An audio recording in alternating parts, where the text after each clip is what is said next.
pourquoi tu bouffes pas du saindoux? Il me dit, ouais, mais justement, ça aussi je l'ai fait. Je me suis mis à avaler des trucs huileux, même de l'huile, tu sais, de l'huile à manger comme ça. Je me tapais mes 2-3 cuillères, mais avant que l'huile arrive à la sortie de l'intestin. Mais tu te rends pas compte du chemin. Alors moi je voyais ça comme un labyrinthe. Ça passe par la bouche, et puis avant que ça arrive en bas, l'huile, elle devenait autre chose. Alors je lui ai posé la question, je lui ai dit, mais si au lieu de boire 2 cuillères, t'en avais bu 4 ou 5, il me dit, alors à ce moment-là, je dégueulais. Je dis, alors au lieu de boire les 4 cuillères d'un coup, t'en prenais une toutes les 2-3 heures. Ça finissait par tout huiler là-dedans. Alors il me dit, oui, mais toi tu vois ça comme un moteur. Ben, je vois ça comme un moteur, oui. Oui, moi j'ai vu ça comme un moteur. Alors il m'a regardé, puis il m'a dit, comment j'ai vu ça? Enfin, alors dit, t'as qu'à le dire.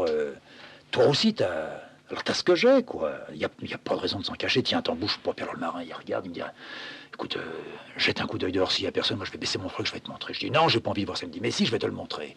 Puis après, tu me montreras le tien. Je dis, il n'est pas question que je te montre mon cul. Bah, moi, je vais te montrer mon cul, tu verras. Puis alors, il est chouette. Hein.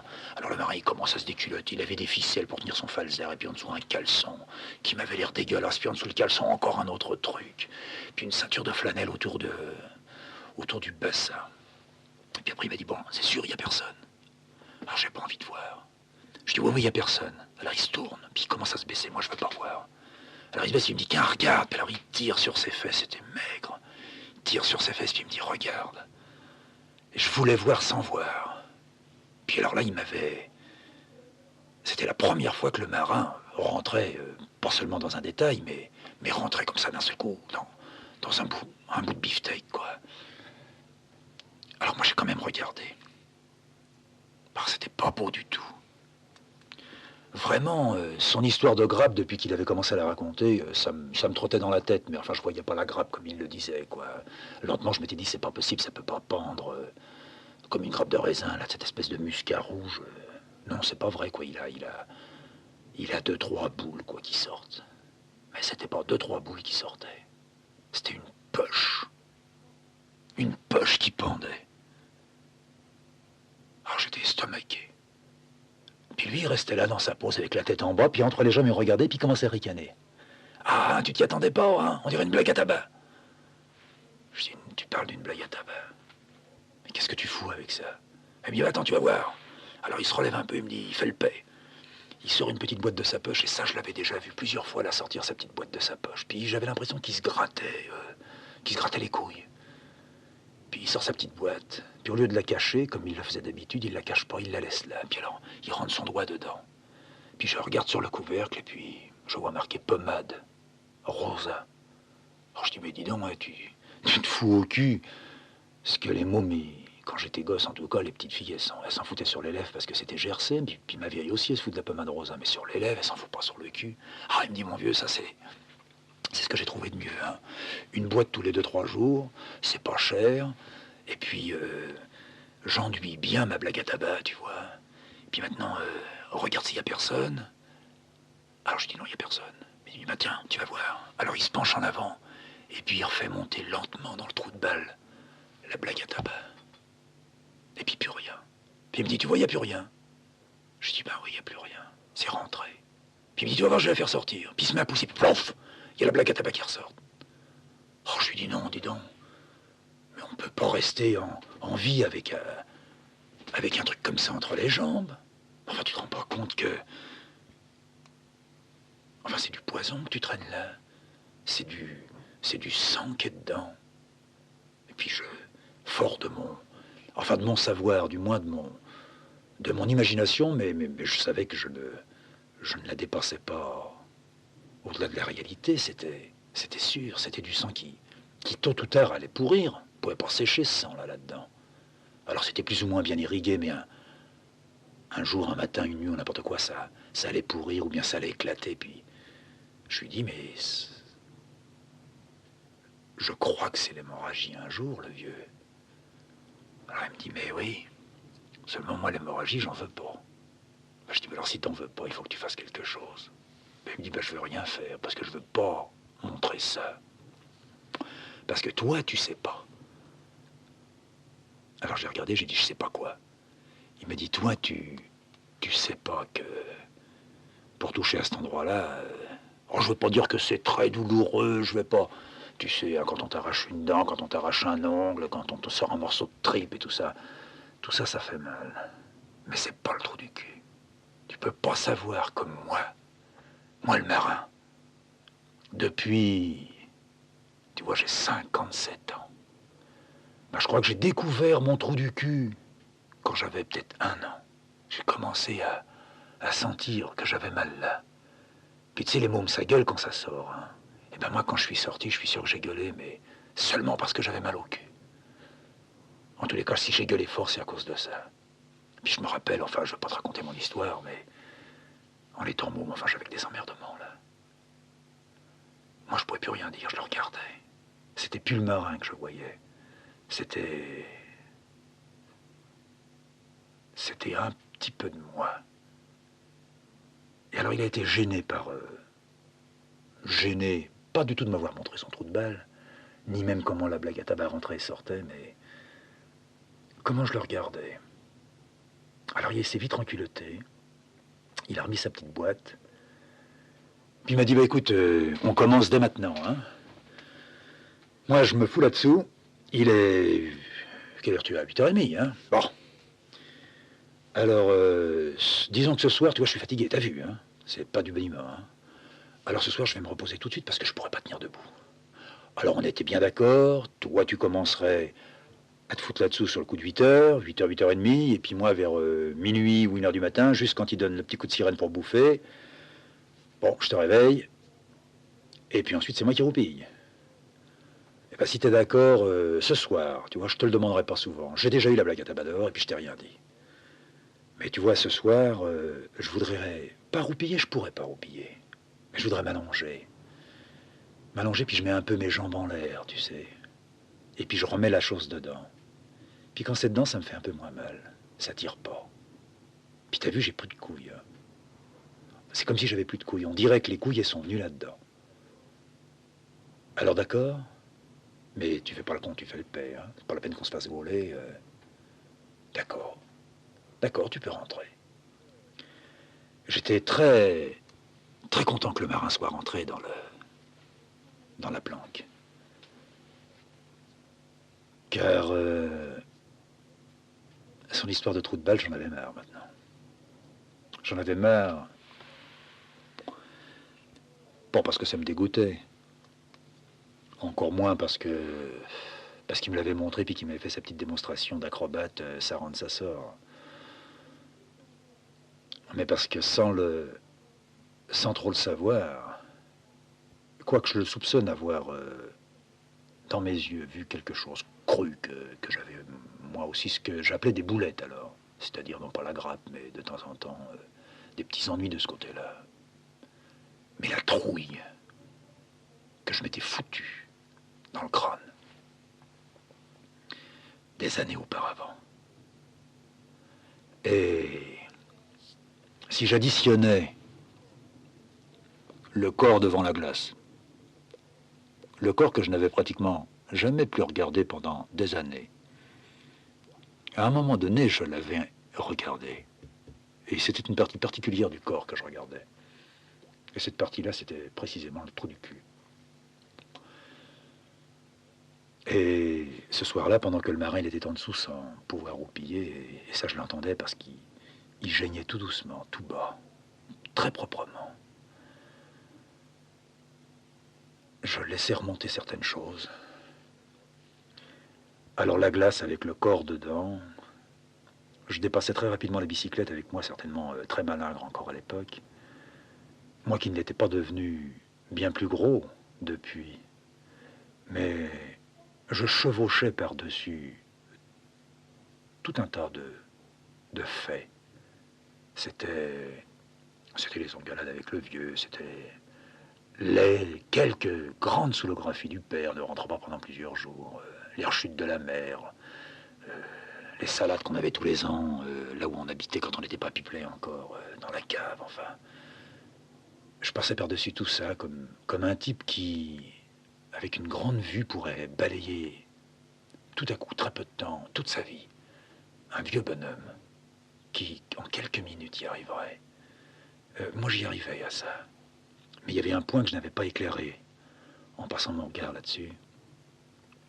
Et ce point-là, c'était très exactement le point du trou de balle. J'avais rien à réparer ce soir-là. Puis c'était la première nuit qu'on passait, alors c'était une nuit de rodage pour tout le monde. Les gardiens n'avaient pas l'air de rouler dans les ateliers à droite à gauche. Tout le monde se cherchait. Tout le monde essayait de s'espionner, de voir ce qu'on pouvait faire. Et j'avais vraiment le loisir de revisionner un endroit. Ça s'est passé quand j'avais 12 ans, à peu près 12 ans. J'étais à ce moment-là chahuté par les femmes. Non seulement j'avais plaisir, je venais de découvrir l'accouplement. Enfin, après la masturbation, je pouvais me payer une femme. Pas des petites copines, mais des femmes qui avaient presque l'âge de ma mère, même une qui avait davantage. Et ça m'avait littéralement mis en feu. Et en même temps que je découvrais ça avec elle, je découvrais une nouvelle zone érogène, qui était mon anus. Et tout en allant voir ces femmes et en couchant avec elles, à la sauvette, et en ne faisant que tout banalement mon apprentissage là-dessus, et je rentrais mon zizi, et puis quelques secondes après, ben, c'était fini. Dans la journée, je continuais à me masturber. Mais je venais de découvrir un jour, en m'essuyant, que cet endroit-là était très, très, très sensible. Endroit, oui, plus que sensible même, qui m'avait, une fois essuyé, alors que je passais seulement mon doigt sans le papier, m'avait donné comme un frisson. Et très rapidement, j'avais trouvé le chemin inverse, quoi. Au lieu de faire sortir quelque chose de là, de faire rentrer. Il y avait quelques copains qui disaient qu'ils aimaient bien se toucher, là. Et moi, j'avais trouvé pas du tout ça dégueulasse, mais l'important pour moi, il était mon sexe. C'était là que tout devait se passer, et que tout devait partir et aboutir.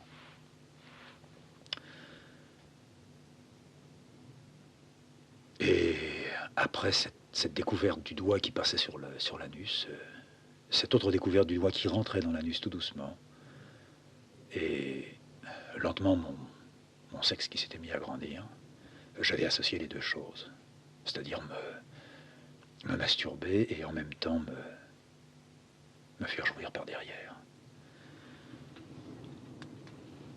Et très vite, j'avais trouvé un plaisir tout à fait nouveau et beaucoup plus long, beaucoup plus lent.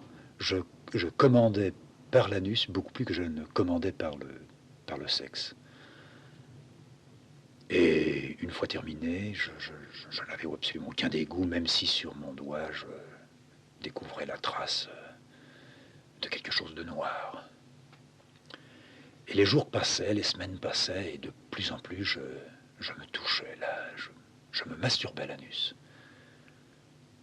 Jusqu'à ce que, enfin, tôt ou tard, je devais déboucher sur autre chose. Pas du tout m'adresser à un copain, car je n'avais pas de copain à ce point, et de toute façon, je ne voulais pas. Je savais ce qu'on pouvait faire, je comprenais maintenant ce qu'on pouvait faire là. Je découvrais autre chose, je découvrais de faire rentrer des petits objets, des crayons. Alors j'ai rentré un crayon, puis après deux crayons, puis c'était le crayon que j'agitais. Et le crayon que j'agitais, ce n'était pas moi c'était moi qui agitais le crayon, mais le crayon, c'était la phase neutre, c'était la phase étrangère. Et je faisais plutôt avec le crayon qu'avec moi à ce moment-là. Et j'arrivais à éjaculer sans me masturber, en allant le plus loin possible. Jusqu'à ce que de découverte en découverte, j'arrive à, d'une part, utiliser autre chose que un ou deux crayons, mais une fois une carotte de ma mère, à voir une carotte quand elle les épluchait et à comprendre que je pourrais utiliser une carotte pas trop grosse, un peu pointue, et en coupant la petite racine au bout qui pendouillait. Alors ça, je l'ai fait. J'ai piqué une carotte. Puis j'ai attendu d'être seul. Et je l'ai rentrée. Alors la grosseur était différente, était nouvelle. Et même le froid de la carotte, ça m'a pas surpris. Enfin, ça m'a surpris en tout cas dans le bon sens. Je l'ai enfoncé assez loin. Puis je me suis servi de cette carotte-là pendant quelques jours. Ensuite, je l'ai jetée, j'en ai pris une un peu plus grosse. Et puis lentement, j'écartais les tissus. Et je n'avais en tête que cette histoire de cul qui allait en s'écartant, en grossissant. Un trou qui s'élargissait. Et ça a duré comme ça des mois. Et je devais arriver à l'autre histoire, c'est que je voulais m'asseoir sur une carotte. Or, m'asseoir sur une carotte, c'est pas possible, ça tient pas. Ça tient pas tout seul, il fallait que je la tienne. Alors, je ne voulais plus tenir. Je voulais que ça se passe, que moi je fasse quelque chose, mais que la chose, en fait, sans bouger, en fasse aussi. J'ai cherché quoi? Et j'ai trouvé une bouteille. Alors là, j'étais en plein cirage. J'avais peur avec la bouteille. J'ai essayé, quoi, ça faisait mal. Je m'y suis repris plusieurs jours de suite. Et un peu comme le marin qui me disait que lui, il mettait du Saint-Doux pour que ça passe mieux, ben moi, j'ai mis autour de la bouteille un peu d'huile. Puis j'ai commencé à m'accroupir, à m'asseoir et à bouger de haut en bas, tout doucement. C'était pas un mouvement régulier, ça faisait mal un peu aux jambes, un peu au ventre, puis un peu en bas aussi. Je l'ai fait qu'une fois.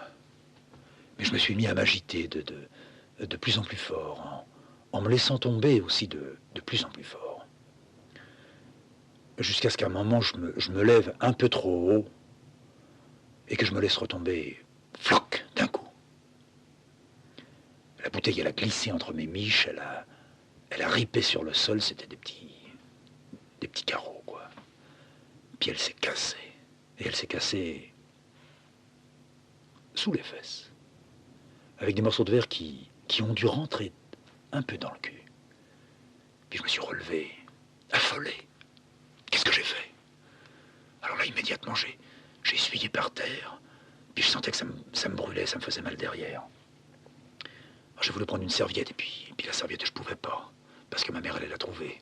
Alors j'ai pris la serpillière. Puis j'ai essuyé avec la serpillière, mais ça me faisait mal. Alors je me suis mis devant la glace. Et puis alors là, à l'envers, la tête entre les jambes, j'ai regardé. Puis ça pissait, ça pissait, ça pissait. Alors j'ai essayé avec mes doigts, puis j'ai trouvé quelques morceaux de verre que j'ai retirés. Quelques minutes après, ça me faisait un peu moins mal. Mais j'avais une autre brûlure qui était différente de celle-là. Quelque chose comme un feu qui avait l'air de s'installer là-dedans. Et puis ça continuait à pisser. Et j'avais plus que peur. J'ai pensé que c'est comme ça que j'allais crever, quoi. Alors j'ai vu tout ce que j'avais pu rencontrer comme mort. Alors, depuis les cercueils, alors je voyais pas ce qui était dedans, jusqu'aux chiens, les rats que mon père attrapait. Mais il n'y en avait aucun qui saignait comme ça. La seule personne que j'avais vue saigner qui vivait encore, c'était ma mère, mais elle saignait par la bouche. Et ça m'avait fait plus que peur. Mais moi, je saignais par en dessous. Et puis la serpillière, j'avais bon la foutre dedans, puis l'éponger dans la cuvette, sans arrêt ça sortait. Oh, ça pissait pas. J'ai pas pissé des litres, mais j'arrivais pas à éponger le sang. Ça me coulait un peu entre les cuisses, je voyais mon sang là. Je savais qu'il y avait des filles qui avaient des règles. On avait découvert ça il n'y avait pas très longtemps. On savait qu'il y avait des règles, mais on avait découvert à quelques copains qu'une sœur d'un de ces gars-là avait eu pour la première fois une toute petite goutte de sang, qu'elle avait taché sa culotte. Et moi je me suis demandé, je me suis dit, ça y est, j'ai des règles aussi. Je me suis fait des règles. Mais en même temps, je savais que les règles, ça durait pas longtemps, ça durait peut-être 8 jours ou un mois, mais ça durait pas longtemps, puis il y avait une goutte. Alors que moi, si ça durait un mois avec des milliers de gouttes comme ça, alors de plus en plus déréglé, de plus en plus perdu, je me suis mis à marcher, puis je regardais les petites gouttes que je faisais derrière moi, puis après j'épongeais, puis j'écoutais, il y a quelqu'un qui va venir dans la cave, je vais me faire piquer. Alors je me suis mis à souhaiter que ça coule, que ça pisse, et puis puis j'avais pas envie, je savais pas ce que c'est que crever, mais je le comprenais, quoi, perdre son sang, c'est crever. Alors je vais tomber là et ils vont me trouver. Ils vont chercher, ils vont voir le sang, ils vont regarder dans la bouche. Alors à un moment donné, je me suis dit, ben, le mieux c'est de ramasser un peu de sang par terre avec ma main, puis de m'en foutre plein la bouche, sur les lèvres. Et puis ils vont croire que c'est sorti par la bouche et puis que c'est sorti par en bas. Il y avait 2 trous pour moi dans la vie. La bouche qui faisait rentrer les choses et puis le cul qui les faisait sortir. Alors je m'en suis mis un peu sur la bouche, je me suis regardé. Ça m'a fait encore plus peur. Alors j'ai essuyé avec la serpillière. Puis il y avait la bouteille vide qui était là, il fallait que je la jette. Alors j'ai pensé l'acheter dans les chiottes, il y avait des chiottes, j'ai dit non, si je jette dans les chiottes ça partira pas. Alors j'ai ouvert la fenêtre, j'ai tout foutu dans la cuvette, puis j'ai balancé ça dans la cour, puis j'ai dit bah, je dirais que c'est la mère Morénas au bout de la cour qui a cassé une bouteille, il y avait du vinaigre, je sais pas ce qu'il y avait dedans, je m'en fous, j'ai foutu la bouteille en l'air. Et puis je suis revenu devant la glace, puis je me suis regardé. Alors là, je regardais pas si j'étais gros ou si j'étais maigre. Ça, je l'avais jamais vu, mais alors il y a une chose que je voyais, c'est que je perdais du sang, puis du sang, j'en avais presque jamais perdu. Un peu en me coupant, un peu en saignant du pif, mais... Puis de toute façon, jamais de cet endroit-là. Puis ma mère, quand elle avait sa règle, jamais j'avais vu couler par terre. La seule chose que j'avais vue qui coulait par terre, c'était une chienne. Une chienne, quand elle avait sa règle, elle faisait des gouttes. Puis ma mère, elle essuyait. Puis ça durait peu de temps. Puis ça tombait pas comme ça. Je crois que les heures passaient. Peut-être que je croyais que c'était des heures et que ce n'était que des minutes. Enfin, disons au bout d'une heure. Ça n'a peut-être pas coulé davantage. Ça a commencé à s'arrêter. J'ai même vu que ça s'arrêtait. J'essuyais bien avec la serpillière et puis lentement, il y en avait moins. Ça me brûlait, mais je m'inquiétais plus de ça. Ce que je voulais, l'objectif à atteindre, c'était arrêter le sang. J'ai arrêté le sang. Pas une seule fois, je me suis dit, j'ai été bête ou... Non, non, je me posais plus de questions et je ne me disais plus rien. Arrêter le sang. Et j'ai arrêté le sang. Enfin, le sang s'est arrêté. La serpillière a fini par sortir avec une toute petite trace, quoi, deux, trois petites gouttes dessus. Alors je me suis allongé. J'ai décidé, je dirais aux parents, j'étais fatigué, je suis pas bien, j'ai sué, je me suis remis à tousser. Enfin bon, je connaissais la comédie. Et puis même à me foutre un peu de fièvre, à taper les coudes contre le mur, à faire n'importe quoi, à bouffer 2-3 cachets d'aspirine. Enfin bon, j'étais prêt à masquer mon histoire. Puis je me suis donné un dernier coup de serpillière, puis apparemment ça coulait plus. Bon, j'ai foutu ma serpillière, j'ai bien lavé, j'ai foutu sous la cuvette. Puis je me suis allongé, puis j'ai bien serré les fesses, puis je croisais les jambes. Puis de temps en temps, j'approchais ma main, mais j'osais pas. Alors j'allais plutôt du côté des fesses, mais pas en dessous. Puis je les ressortais, je regardais. Ah, puis je poussais un soupir. Il n'y avait plus de sang. Bon, ça va. Je comprenais pas qu'en serrant les jambes comme ça, c'était pas vers les fesses que ça allait. Et puis la grand-mère est arrivée, c'était la première. Elle est arrivée vers midi. Le père, lui, venait rarement manger à la maison le midi, il mange à l'usine. La grand-mère est arrivée vers midi, et puis elle m'a dit, ben, tu es là? Je dis, oui, je suis là, je suis couché, je suis pas très bien, tu sais, aujourd'hui, j'étais un peu fatigué, alors je me suis couché. Alors bon, les questions d'usage, t'as toussé, t'as pris froid, bon, enfin, je répondais, oui, je suis pas bien, faut me laisser. Elle a voulu me donner à manger, j'ai pas pu, j'avais envie de dégueuler. Puis elle me file un beefsteak, puis le beefsteak, j'ai vu qu'il était rouge. Je dis non, je peux pas manger aujourd'hui, faut me laisser, je crois que j'ai de la fièvre. Bon, alors elle m'a touché et tout. Elle m'a dit, mais oui, t'es brûlant. Je dis, oui, j'ai de la fièvre, faut me laisser. Alors la grand-mère a dit, bah, je vais aller chercher la mère. Je dis, non, non, faut pas aller la chercher, faut la laisser, je suis bien comme ça, faut me laisser, maintenant je suis tranquille, je suis bien, je suis dans mon lit. Ah, puis je bougeais plus, puis de temps en temps, encore une fois, ma main en bas, bon, il n'y a pas de sang, c'est bien. Puis la mère est arrivée vers 2h30, 3h, quand elle avait fini de marcher. Puis elle m'a vu au lit, bon, alors les cris et tout, ça y est, ça recommence, il est malade. Bon, elle m'a touché, t'as de la fièvre, prends ta température. Ah, prends ta température. Il fallait que je me foute le thermomètre dans le trou du cul, ça je pouvais pas. Alors elle m'a donné le thermomètre. Puis elle m'a dit, bah alors mets-le. Alors j'ai dit, oui, je vais le mettre, mais je veux que tu te retournes. Elle m'a dit, mais enfin, quoi, tu l'as déjà pris devant moi, c'est rien ça. Prends la température, allez, je veux que tu mettes le thermomètre devant moi. Je dis, non, je te demande, non, sois gentil, pas aujourd'hui. Elle me dit, si je veux que tu prennes ta température. Je dis, non, pas aujourd'hui. Elle me dit, prends ta température. Alors j'ai pris mon thermomètre et puis je l'ai foutu en dessous de mes fesses, entre le matelas et mes fesses. Puis je me suis dit, on verra bien, quoi. Pourvu que ça monte un peu.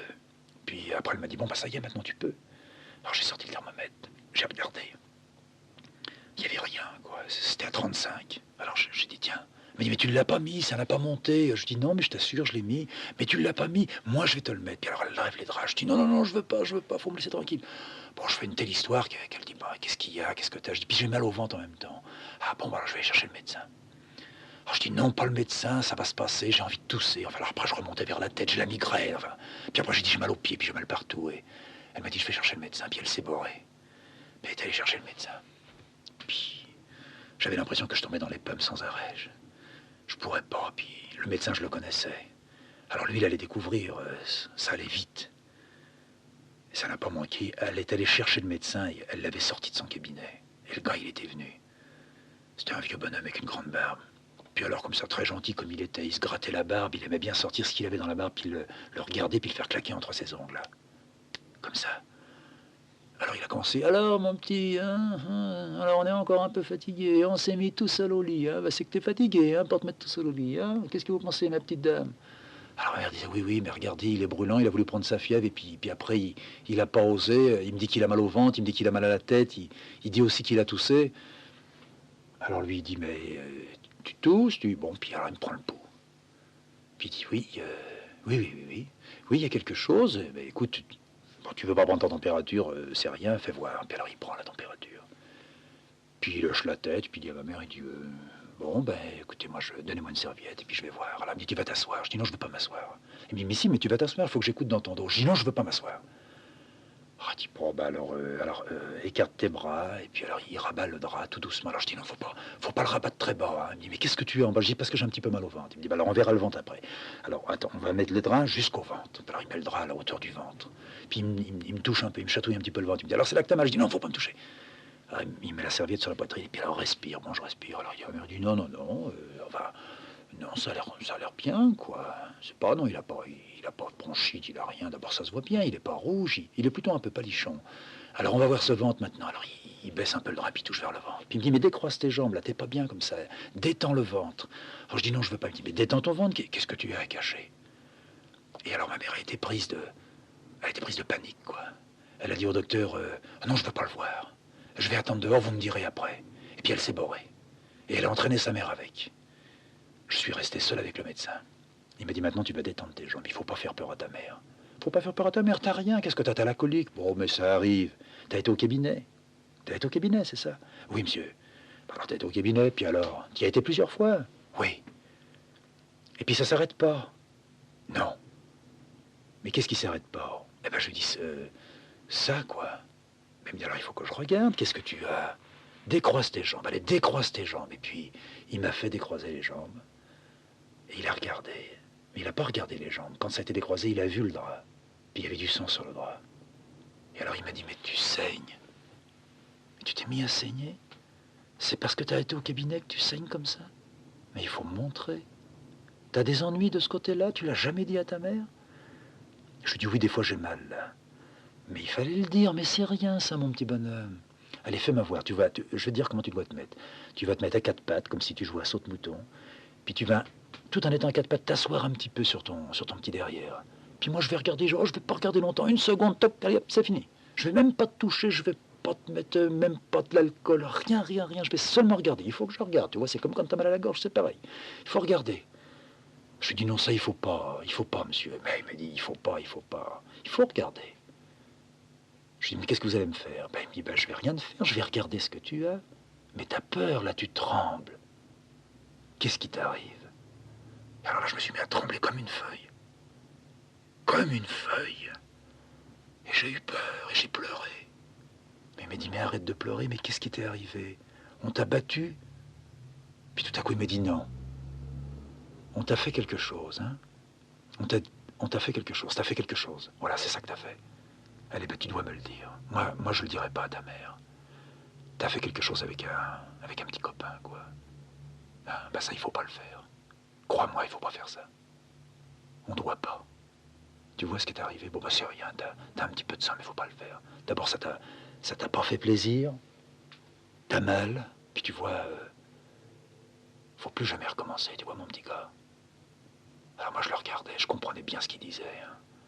Mais il m'a dit, mais je voudrais quand même un tout petit peu voir. Parce que, enfin, je veux pas te faire peur, mais il y en a qui le font, tu vois. Je te le dis, c'est pas bien, parce que c'est pas bien, quoi, c'est tout. Quand tu seras un homme, c'est avec les femmes que tu iras, mais c'est pas comme ça. Mais on saigne pas comme ça. Alors c'était pas avec un petit copain, c'était avec un homme que t'as fait ça? Non, monsieur. Alors c'était avec un petit copain? Non, monsieur. Alors c'était avec personne, alors? Alors je répondais plus. Alors il a insisté. Mais alors tu l'as fait avec qui? Alors tu l'as fait toi-même. Voilà, c'est ça. C'est ça, tu l'as fait toi-même, tu t'es touché, quoi. Hein? Ah, petit saligo, ah, tu t'es touché. Puis ça, tu le touches des fois, puis alors il me touchait la queue. Bon, je dis, oh non, ça jamais. Ouais, bah tu ferais mieux de te toucher ça, hein, je te le dis. Alors tu t'es touché. Puis là, qu'est-ce que t'as fait? Alors t'as gratté avec ton ongle, hein, c'est ça, c'est comme ça que c'est venu. Et puis j'étais toujours terrorisé, puis je tremblais, je claquais des dents. Alors d'un seul coup, il m'a dit, allez hop, maintenant, c'est fini la comédie. Hein. Tu vas me laisser regarder. Tu vas me laisser regarder, puis je vais te dire ce qu'on va faire. Je vais te le dire, puis il faut que tu le fasses. Tu vois, t'es un peu pris au piège, hein, là. Alors, il va falloir qu'on foute le camp à l'hôpital, tous les deux. Non, monsieur, si. Non, monsieur, si, je te dis. Crois-moi, c'est moi qui vais te faire quelque chose. C'est moi qui vais te le faire et... Tu sais que je suis le vieux médecin de la maison, hein. Je fais tout le quartier. Je connais tous tes copains, toutes tes copines. Personne ne le saura. Je dirais ça même pas à ta mère. Faut pas que ta mère, elle le sache. Et moi, je me suis mis d'un seul coup à avoir peur. J'ai dit, mais ma mère, elle écoute. Il m'a dit, non, elle écoute pas. Je dis, ma mère, elle écoute. Il m'a dit, bah attends, je vais aller voir. Alors, sur la pointe des pieds, il a marché, il a traversé la cave. Puis il a ouvert d'un coup. Personne derrière. Puis il a entendu parler. Il m'a dit, non, toi, allez au-dessus.